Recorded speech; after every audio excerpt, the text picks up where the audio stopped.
ఖమ్మం జిల్లా వెలుగుమట్ల భూదాన్ భూముల వివాదంపై తెలంగాణ సర్కార్ కీలక నిర్ణయం తీసుకుంది. ఇటీవల జరిగిన కూల్చివేతలతో ఇల్లు కోల్పోయి రోడ్డున పడ్డ పేదలకు అండగా నిలుస్తూ ఇవాళ ఖమ్మం కలెక్టరేట్ కార్యాలయంలో వెలుగుమట్ల భూదాన్ బాధితులకు ఇళ్ల పట్టాలు పంపిణీ చేయనుంది.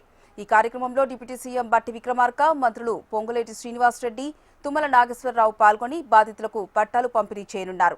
గృహాలు లేని 311 మందిని నిరుపేదలను గుర్తించిన ప్రభుత్వం వారికి పట్టాలు పంపిణీ చేయనుంది. ఇప్పటికే బాధితులకు ఖమ్మం కలెక్టరేట్లో రెవెన్యూ శాఖ ఆధ్వర్యంలో టోకెన్ల జారీ ప్రక్రియ పూర్తయింది.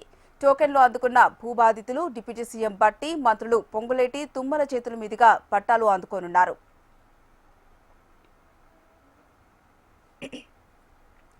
అక్రమ నిర్మాణాల పేరుతో వెలుగుమట్ల భూదాన్ భూముల్లో అధికారులు చేపట్టిన కూల్చివేతలు రాజకీయంగా పెద్ద ఎత్తున చర్చకు దారితీశాయి.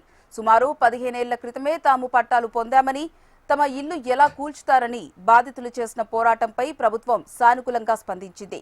దీనిపై లోతైన సర్వే నిర్వహించిన జిల్లా అధికారులు ప్రాథమికంగా 311 మందిని అర్హులుగా గుర్తించి వారికి టోకెన్లు కూడా జారీ చేశారు. ఇళ్ల స్థలాలు, పట్టాలు ఇవ్వడమే కాకుండా బాధితులకు ఒక్కొక్కరికి ఇందిరమ్మ ఇళ్ల పథకం ద్వారా 5 లక్షల రూపాయల చొప్పున ఆర్థిక సాయం అందజేయనుంది తెలంగాణ ప్రభుత్వం. ఇదే అంశానికి సంబంధించి పూర్తి సమాచారం మా కరెస్పాండెంట్ రవికిరణ్ అందిస్తారు. రవికిరణ్, ఖమ్మం నగరంలో ఉన్నటువంటి వెలుగుమట్ల భూదాన్ భూముల్లో ఇల్లులు కూలిపోయినటువంటి నిర్వాసితులకు ప్రభుత్వం ఊరట కల్పించిందని చెప్పవచ్చు. దాదాపు 15 రోజులుగా భూదాన్ భూముల్లో ఇల్లులు కోల్పోయినటువంటి నిర్వాసితులు పెద్ద ఎత్తున ధర్నాలు, నిరసనలు చేస్తూ ఉన్నారు. ఈ నేపథ్యంలో వాళ్ళ పోరాటం ఫలించిందని చెప్పవచ్చు.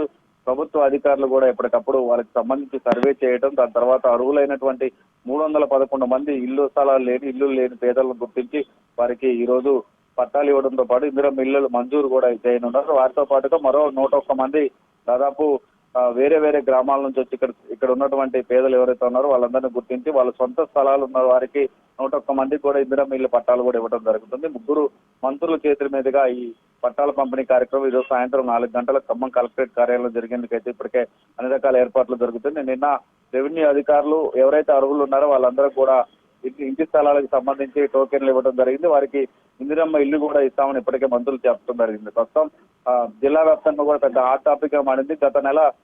గత 24వ తారీఖు ఏదైతే భూదాన్ భూముల్లో ఉన్నటువంటి ఇల్లు కూల్చివేత జరిగింది, దాని తర్వాత నుంచి కూడా వివిధ రాజకీయ పార్టీలు పెద్ద ఎత్తున నిరసన తెలపడం, ఆ తర్వాత భూదాన్ బాధితులు వివిధ రూపాల్లో తమ ఆవేదన వ్యక్తం చేసిన తర్వాత జిల్లా కలెక్టర్ కావచ్చు, అలాగే ఉన్నతాధికారులు కావచ్చు ఎప్పటికప్పుడు సర్వే చేయడం, అసలు ఎవరు అర్హులు ఉన్నారు, పేదలు నిజంగా ఉన్నారా లేదా, లేకుంటే ఎవరికైనా డబ్బులు ఇచ్చి మోసపోయారన్నపై పూర్తి స్థాయిలో దర్యాప్తు అనంతరం అర్హులుగా ఉన్నటువంటి 311 మంది నిరుపేదలను గుర్తించారు.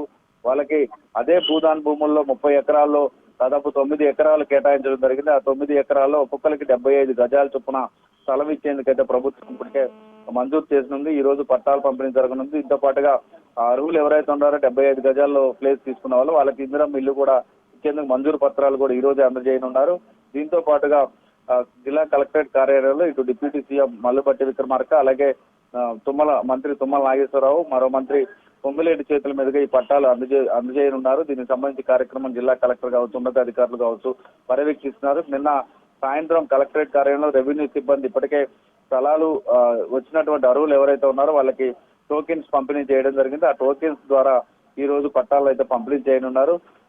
మరో ఎవరైతే ఇంకా నిరుపేదలుగా ఉన్నారో, ఇల్లు లేని వాళ్ళకి స్థలాలు ఉన్న వారిని గుర్తించడం జరిగింది. దాదాపు 12 మంది అధికారులు, తహసీల్దార్ ఇప్పటికే జిల్లా వ్యాప్తంగా పలు ప్రాంతాల నుంచి వచ్చి ఈ భూదాన్ భూముల్లో ఇల్లు కట్టుకొని కోల్పోయినటువంటి వారిని గుర్తించారు. వాళ్ళకి సంబంధించి వాళ్ళు ఉన్నటువంటి సొంత గ్రామాలు ఏవైతే ఉన్నారో వాళ్ళ సొంత గ్రామాల్లో స్థలాలు ఉన్నట్టుగా గుర్తించారు. ఆ స్థలాల్లో ఇందిరమ్మ ఇల్లు కట్టుకోవడానికి కూడా మంజూరు చేయడం జరిగింది. ఈ ప్రస్తుతం అయితే జిల్లా వ్యాప్తంగా పెద్ద ఎత్తున కూడా రాజకీయంగా కూడా ఇది హాట్ టాపిక్ గా మాట, రాష్ట్ర వ్యాప్తంగా కూడా పలు పార్టీల నాయకులు పెద్ద ఎత్తున ఉధృతం చేయడం, దీంతో ఇది కొంత ప్రభుత్వానికి కొంత ఎఫెక్ట్ కూడా పడ్డదని చెప్పొచ్చు. దాని తర్వాత ప్రభుత్వం కూడా సానుకూలంగా పేదలను గుర్తించింది. ప్రస్తుతం అయితే వాళ్ళకి గుడ్ న్యూస్ అందించిందని చెప్పవచ్చు. భూదాన్ భూముల్లో ఇల్లు కోల్పోయి గత 24వ తారీఖు నుంచి కూడా వాళ్ళు అంబేద్కర్ సెంటర్ లోనే ఎక్కువగా అక్కడ ఉంటూ ప్రభుత్వం పెట్టేటువంటి భోజనం తింటూ వివిధ పార్టీలు వాళ్ళు సహాయం అందిస్తుండటంతో వాళ్ళు అక్కడ గడుపుతున్నారు. వాళ్ళందరూ కూడా ఇప్పుడు స్థలం రావడంతో వాళ్ళు కూడా ఆనందం వ్యక్తం చేస్తున్నారు. ప్రస్తుతం దీని మీద కూడా 3 మంత్రులు సాయంత్రం ఏం చెప్పనున్నారు, వాళ్ళకి సంబంధించి ఇంకా భూదాన్ భూముల విషయంలో కూడా స్పష్టత వచ్చే అవకాశం అయితే కనపడుతున్నారు. Right, thank you Ravikiran.